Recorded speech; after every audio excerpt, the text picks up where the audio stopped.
ആരോഗ്യമന്ത്രിയുടെ പ്രത്യേകത എന്ന് പറഞ്ഞു കഴിഞ്ഞാൽ ഇവിടെ ഇത് ആക്ച്വലി ഒരു എന്താ പറയുക, യോഗ, പിന്നെ നാച്ചുറോപ്പതി, പിന്നെ ആയുർവേദം, സ്പാ, ഇതെല്ലാം കൂടെ ചേർത്ത് ഇണക്കിക്കൊണ്ടുള്ള ഒരു ഇൻറ്റഗ്രേറ്റഡ് എക്സ്പീരിയൻസ് പ്രൊവൈഡ് ചെയ്യുന്ന ഒരു സ്ഥലമാണ് ആരോഗ്യമന്ത്ര.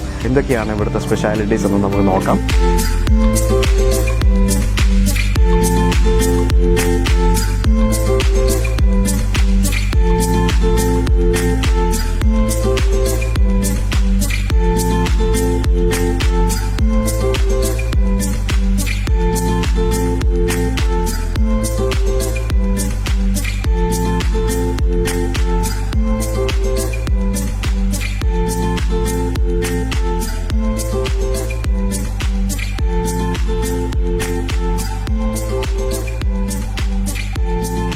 വളരെ നല്ല ഫെസിലിറ്റീസ് ഉള്ള, നല്ല സൗകര്യപ്രദമായ ആയുർവേദ ചികിത്സയ്ക്ക്, അല്ലെങ്കിൽ ആയുർവേദം, നാച്ചുറോപ്പതി, ഈ പറഞ്ഞ പോലെ യോഗ, ഇതെല്ലാം കൂടെ ചേർന്ന് കമ്പൈൻഡ് ആയിട്ടുള്ള ഒരു ട്രീറ്റ്മെന്റിന് അല്ലെങ്കിൽ റിലാക്സേഷന് പറ്റിയ സ്ഥലമാണ് ശരിക്കും ആരോഗ്യമന്ത്ര.